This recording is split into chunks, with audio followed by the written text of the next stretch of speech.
The Love, Life, and Lose Weight podcast will teach you the art and science of changing your habits around food. If you know what to do, but can't figure out why you're just not doing it, this is the right podcast for you. I'm your host, Advanced Certified Weight and Life Coach, Heather Beardsley. I've helped hundreds of women just like you figure out how to think and eat like a normal eater, lose weight, and love life on the journey to goal weight and beyond. Welcome. This is your first bonus Q&A episode, 54. On this episode, I'm going to answer 3 questions from those listeners who are also on my email list. I invite periodically my followers on my email to let me know what questions they have that they want me to address on the podcast. And I heard from Cindy, Joyce, and Marianne, and they each have questions. Let's get to it. So, your job as a listener, even if you're not Cindy, Joyce, or Marianne, is to take a look at the question and see what its applicability is to you and what you might be working on. Um, Many times there is some kind of a parallel that you can make. Um, and it's great to just notice how, as a coach, I kind of approach troubleshooting a question or a perceived challenge. So I'll try to make this as transparent for you as possible. But one of my goals as a coach is to help my clients become better problem solvers. One way that we can do that is by really looking at the questions that come up and what they imply and what's behind the question. So we'll go through some of them and I'll try to give you a view behind the curtain, if you will, of a professional troubleshooter, which is what a coach is, right? Okay, first question comes from Cindy. She says, I have chronic pain syndrome and wake up several times at a night. I have been eating up to half my calories at night. And while my stomach does growl sometimes, it has definitely become a horrible habit. I was planning all the snacks. Not good. What can I do? How can I stop this? I've had a lot of regain at this point and don't want to regain all my weight. Okay, let's look behind the curtain. She's asking how to stop a habit, but the habit of overeating in the middle of the night is a symptom of another challenge that she's having, which is how does she cope with chronic pain that she is acutely aware of when she wakes up in the middle of the night? What we're not sure of is why she's waking up. It could be because of the pain, or it could be because of other reasons. So that's an interesting point that we can work with. Cindy, what I want you to do is to ask yourself that question. Why am I waking up in the middle of the night? Do I have clarity on that? Is it a combination of a few things? And once you identify what those things are, if it's not the pain itself, what might you be able to do to help you sleep a little bit more solidly at night? For example, when I do sleep strategies with my clients, one recurring theme I see a lot is in our desire to kind of get more sleep, the top level response we tend to have is to get to bed earlier. And that in and of itself may not be effective. And let me tell you why. Because you have to look at, how much sleep do you need as a person? That idealized number of hours can change as you age, and it can vary depending on your level of activity as well. So, like, take me for example, it's pretty rare in my life that I would ever sleep longer than 8 hours. However, I know with coaching hundreds of clients that some people are different. Some people would gladly get 9 hours every single night. It's like their body just needs it. They just like Sleep is what I call their kryptonite. If they don't have it, they have a really hard time functioning. So maybe you're a heavier sleeper, maybe you're not. You want to take that into consideration when you decide what time to go to bed. So, my heavier sleepers who need more sleep, yes, you do need to do the math where you figure out what your ideal wake up time is. Then you subtract from there at least the minimum amount that is ideal for you to sleep. Because we know that falling asleep takes a little bit of time. And sometimes, like Cindy, you might be up one or two times, maybe you have to use the bathroom, who knows? And so that also adds on time. Okay. But for my other sleepers, the ones who maybe default to a little bit less sleep than is typical, just going to bed earlier can actually compound the problem. And what I mean by this is that you have to sometimes, what helps the most is to stay up a little bit later. This way, you're more tired, right? You've been up more hours before you go to bed. And acclimating to this seems a little bit, counterintuitive, but try it. This is one thing that you can experiment with is to try it. So, Cindy, I'm not sure if any of this stuff, how it applies to you, but just more generally with sleep. So, to try to help you with middle of the night eating, first of all, we need to set you up with a sleep routine that helps maximize your chances of not only going to sleep, but staying asleep. So, what I want you to do, Cindy, is make a list of all the things that you know help you have a deeper sleep and less frequent waking up at night episodes. Maybe that means that you get in your movement for the day because a tired body tends to stay asleep. Also, watch your fluid intake before bed. You might want to cut off your having your fluids, within 3 hours of bedtime. You might want to stop drinking fluids so that you can stay asleep without having to use the bathroom, things like that. So, for my worriers, another thing you can do is journal what is on your mind and how you feel before you go to bed. Because a lot of my worrier types, my type A's, my hypervigilant types, if you have something on your mind that your brain thinks is unresolved, when you move into a light sleep stage, and you sort of maybe turn over or you're just awake or something like that, your brain will jump in and offer you thoughts about what it's concerned about.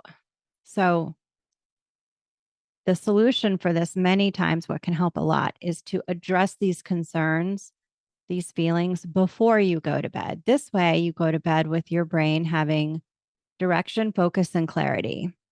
And when you address these things, like let's say you have a big meeting coming up that you're worried about the next day at work, write about your thoughts and feelings about the meeting before you go to bed. Make a plan for how you will best support yourself and your worries the next day. What will help? What won't help? Who can you talk to? Are you prepared enough? Things like that. Okay. So that's all optimizing your ability to just get to sleep and stay to sleep. Okay. The next part is the part about you waking up with chronic pain. So it tends to be true that if you are noticing that you're eating over how you feel, whether that's pain, worry, anxiety, fear, whatever it is, if you don't have a plan, a detailed plan for what to do instead of eat, it's always going to be easier for you to eat because that's the devil, that is the thing that gives you some, at least momentary form of relief. And you'll continue to do that until you create a compelling alternative plan.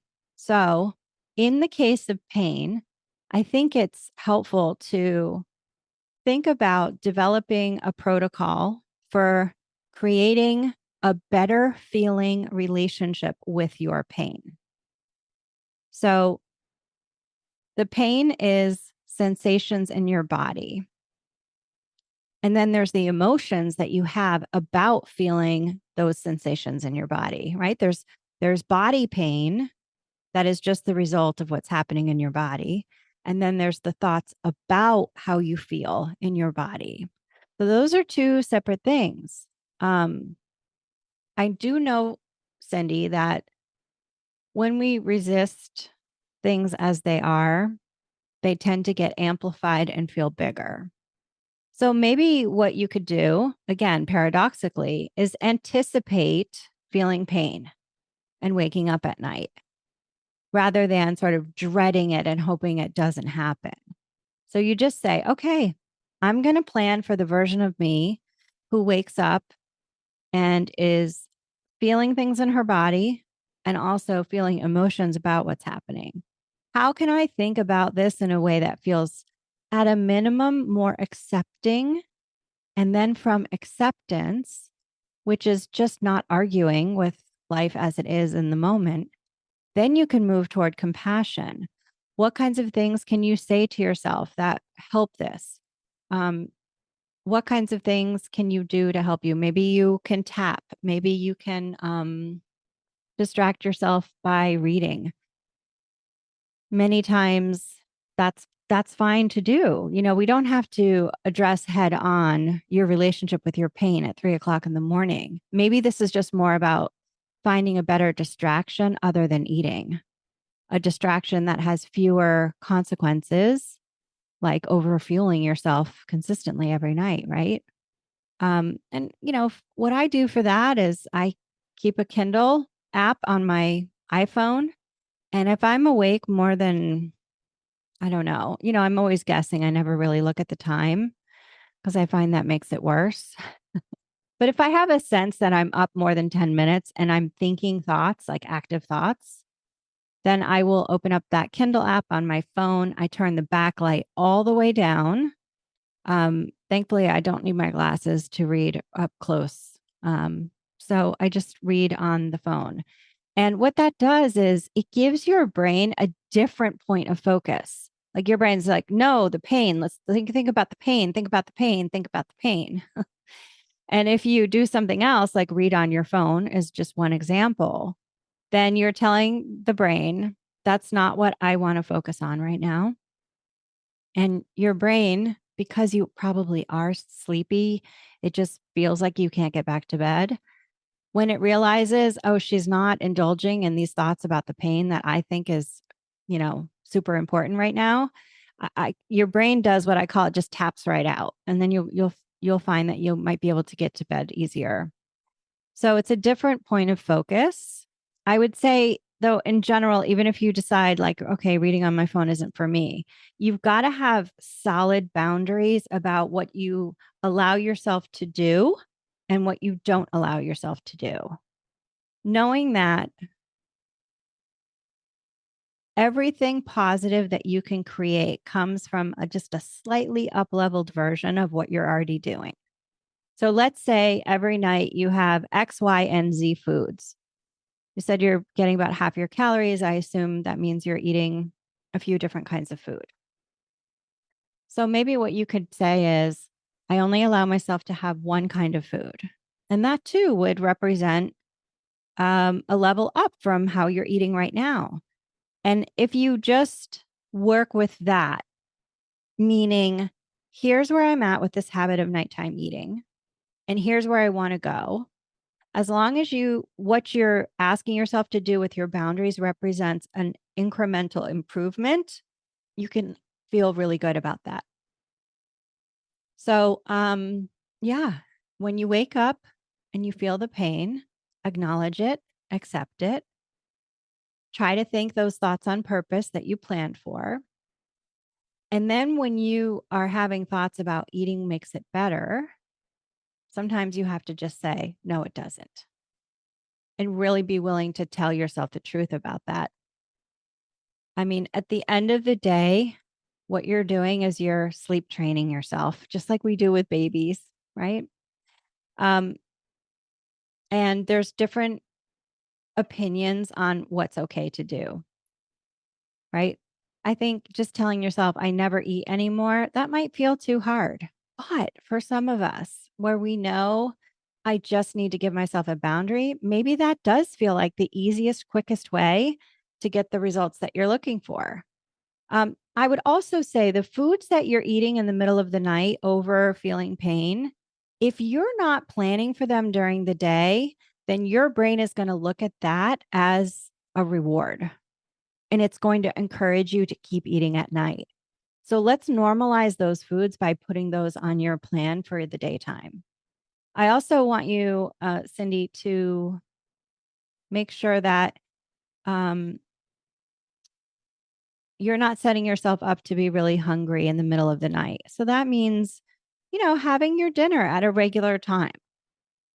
Try to eat as is typical and go to bed, you know, where you've had satisfaction from your dinner. And maybe you've had some of those foods that you're eating in the middle of the night. And what this tells your brain is that Cindy's been having these foods with permission. These foods aren't just associated with this negative habit that I think I have of nighttime eating, right? We want to just shine a light on this and just normalize all of it. And a lot of times, a lot of my clients have had success just saying, I will not get up from this bed. Because, when we think about sleep training, our little younger children, right? Especially toddlers who can walk into our room and climb into our beds. As long as it's permission based, where is the motivation to stop? So you have to stop thinking and believing that eating in the middle of the night helps your pain. I'll say that again. You have to stop being willing to believe that eating in the middle of the night stops your body pain. Food sliding down your throat does not alleviate pain. What it does do is distract you. And it's a ritual that you associate with an ability to get back to bed. But the truth is, you can do that without food too. So I want you really kind of pushing the boundaries and really questioning your assumptions about what works and what doesn't. So set yourself up for good sleep, maximize the inputs in your day that help set you up for good sleep. Have a plan for what you will think and do with strong boundaries around if you do wake up in the middle of the night, this is what you think. This is how you want to feel. And these are the things that you allow yourself to do. Let them be incremental and represent some form of progress. And allow yourself to feel good about that progress, but just keep at it and keep leveling up. Maybe if you eat, say, 5 nights out of 7 in the middle of the night, maybe this coming week you can have a goal to only eat 4 times in the middle of the night. And that one night that you're going to want to eat 5 times, you have to just insist that you will not. And the price that you might need to pay for that is, being up for longer than you want to be up. But you won't have reinforced the habit of eating in order to get back to bed. And to change this habit at the end of the day, that's what's required. If you want to be free of the habit, you have to stop rewarding thinking about food with food. You have to allow the urge to eat food to be there and not reward that dopamine with the food. You're going to reward yourself by saying, I'm changing my habits. And when I will sleep.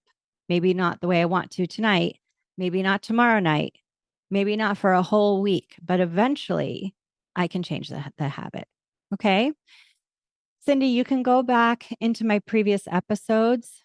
There's a whole podcast on there called How to Stop Middle of the Night Eating that has more on this. Okay. So look that up. All right. Question number 2 is from Joyce. Joyce asks, any tips on how to get back into the healthy habit routines? So This is an interesting question. What I know from the question from Joyce is that what she's thinking she's doing right now isn't healthy. So she wants this, she's thinking that if she can just do the things that she associates with healthy habits, then she gets to think, I'm having a healthy habit routine. But really question this, like there's always like a little wiggle room to wiggle into what you want without having it have to be the all or nothing thinking about it. So here's what I might offer you, Joyce. What do you associate with getting back into the healthy habit routines? Pick one, right? This is making it doable and able to be done. Pick one and pick one that you feel like you could start folding into what you do right now, the easiest way with the least amount of resistance. And when you plan to do this healthy routine, make it specific. Tuesdays and Thursdays, I will take a walk after work, and I will walk for 40 minutes. And make sure that your calendar allows you to do that and you have a good shot at being able to complete that. Then on the Tuesday that you first start this, from the moment you remember to do the habit, you get credit for doing a healthy habit routine. I don't want you suspending like your view of what you're doing to some later place in the future where you're doing it all the time. Because what you're doing is you're delaying the delight of being the person that you want to be. So for you, this might just be like remembering to walk. That counts. Okay, I'm going to walk. You have to entice yourself. What I did when I first started doing this myself, the most recent example is I would say to myself, in order to get credit for this, all you have to do is put on your shoes and walk out the door. And I didn't put any pressure on myself to perform in any time period or a pace of walking, nothing like that. I got the credit, I got the check mark for just putting on my shoes and walking out the door. I mean, I had a lot of resistance to doing it. And I thought, well, if I can just get out the door, if I can just approximate this habit, if I can just get my body out there doing the thing that looks like this, and if I can get myself to do that like 8 or 10 times without worrying about how fast I walk, where I walk, how long I walk, then I'm doing the habit. I'm creating the habit. So much of this is about embracing what I learned in yoga as beginner's mind. Think back to the first time that you were establishing these healthy habits in your past, Joyce. When we first do something, we really give ourselves permission to be like, oh my gosh, here I am doing this. This feels so good. But if you're somebody who is looking back on her life and thinking wistfully about healthy habits, and then seeing yourself now as somebody who doesn't have that, we kind of shit all over this like ability for ourselves to get excited again about getting back to habits that we like and that we enjoy. So let the judgment drop over your relative performance now. Just drop all of that and just be like, I am not resisting anything that comes in the way of me doing this thing that I want to do. I'm not going to compare my performance. I'm not going to judge how out of shape I am. I'm not going to do any of that. I'm only going to look for evidence that I'm being now the person that I want to be. And give yourself that permission to be a beginner. Can you imagine if we all got on our bikes, our bicycles? I don't know if you have a bicycle. I have one here in Florida. And gave ourselves permission to have beginner mind about riding a bike again. The smiles, the delight, the absolute glee in like gliding along on this machine down the street with like freedom and the wind in your hair. Like it's so fun. It's so amazing. But we kind of just like, we routine this thing with this expectation of I should already be doing this. And none of that is really required because shaming ourselves into compliance is just not a great motivator. It never is. So, Joyce, to sum it up, start with one habit, be specific about how you're going to implement it, make it super, super doable such that you really can't argue with yourself that it's too hard to do. For me, that looked like 10 minutes on the Peloton. I don't care if you even turn on the monitor, just pedal for 10 minutes. That's all I had to do.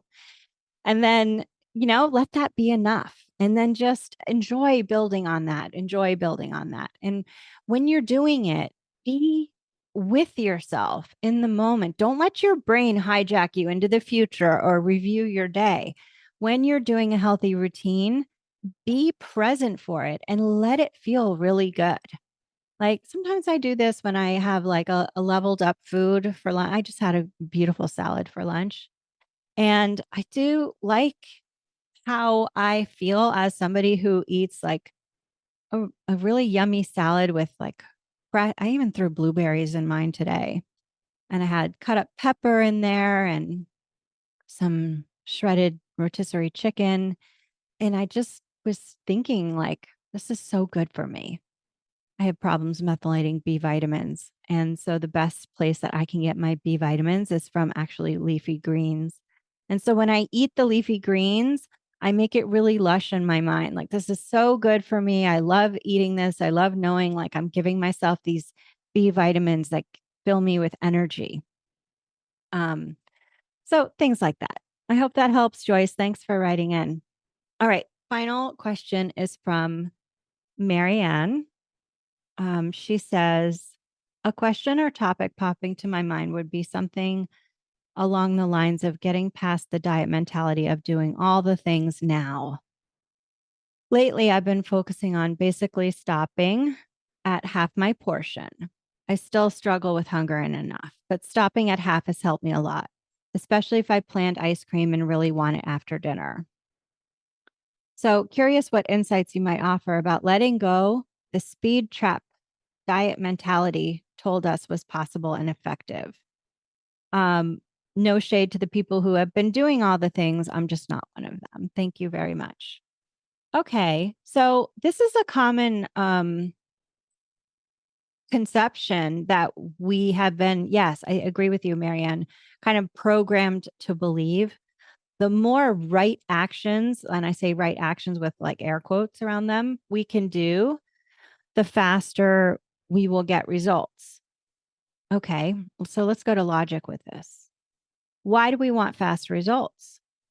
Why is Marianne looking for quicker rather than, I mean, she went over this great, um, you know, accounting of how she's stopping at about half, and it's really helping her. And she's working on this with her ice cream and, kind of stopping at half and using the pause. So you can see that from the question. Mary Ann has identified the things that she's doing that is helping her be better at stopping at enough. And Mary Ann, what I would say to you is, are you getting results with what you're doing? Like, I assume you want weight loss. So the question is, are you losing weight eating the way that you're eating? If you are losing weight of any amount, then it's working in some regard. And all you need to be doing is rinsing and repeating and perhaps like leveraging a little bit more to get a little bit better or even more consistent results. So you get to feel good about what you're doing, right? Let's say you're not losing. Let's say you're maintaining. Well, even that can be good news. You know how many overeats, you can count them. You can listen to my last podcast episode for this. And you can count how many overeats is creating a maintain. And then you can focus in on one or two less overeats per week to try to get that scale to move. So again, you always want to focus on turning anything that your brain is telling you isn't working, turn it into the question of how can I make this work for me? Okay. You can see Marianne is doing this with, well, you're not doing all the things. And you're certainly not doing them all at once. That's something that you should be doing. And she's exactly right. She's recognizing this for old diet mentality of the rightness or wrongness over how to lose weight. If I do all the things, then I get to feel really good about my efforts. But all of that is just a bunch of bullshit. Because the truth is, Marianne, you can feel good about everything that you're doing right now, whether you're getting results or not. Just know that wherever you're at is enough to get you all the way where you want to go. There is no faster that feels better. And in fact, I've coached a lot of women who do lose weight pretty quickly. And that can be an issue for other reasons, like really assimilating and taking your time to enjoy, for like in your example, stopping at about half your portion, using the pause, really going into your stomach to discern, have I had enough food? How does my stomach feel? Actually, I really like the way this feels because I'm not hungry anymore. I've taken my time. I've had this pause. This was delicious food, and then I get to ask myself, do I want more? And do I like my reasons for having more? And so when you can drop from the should agenda into the this is what I'm doing agenda and what feels interesting, if I want to push the edge of this and work a little bit like at a new place or at a new level, maybe you could try that. So doing all the things isn't the way that you have to lose weight. I have a client right now who's losing weight with like 15 overeats per week. And that's her success formula. She counts her overeats the way she counts them. That's only applicable to her life and how she counts her overeats. So everybody has their own winning formula. You've got to find yours. I'll tell you this much, Marianne, from everything I know about coaching successful weight loss feels easier and does go quicker. The more you can fall in love with the things that you are doing that do work. So I would say this. Let's say you really work on this stopping at half and you're getting results with it. I just say, just rinse and repeat that until it doesn't work anymore. Who says you have to do more? You don't have to do more if you're getting results. But from there, okay, maybe you want to take a look at your water. Maybe you want to get a little bit more sleep. Maybe you want to look at your nutrition of your foods and experiment with some different foods and how they give you energy or satiety or something like that. So when we drop that outside of agenda of how weight loss should look, and we actually drop into our experience of what we're actually doing and how we find it, and then comparing that with the results we get, we're staying with ourselves. And as long as you can notice the progress and give yourself credit for the things that you are doing, and credit for the experiments that you continue to do to keep getting results, and that's the only place you need to be. Doing more isn't always better. And I would say that's probably the exception to the rule. Some people I know do like to do all the things, yes. But for most of us, it's really just a question of, am I aware of the foundational habits that help me lose weight that give me 80% of my results? And if you can just identify what those one or two things are, then, Bob's your uncle. You're 90% of the way there.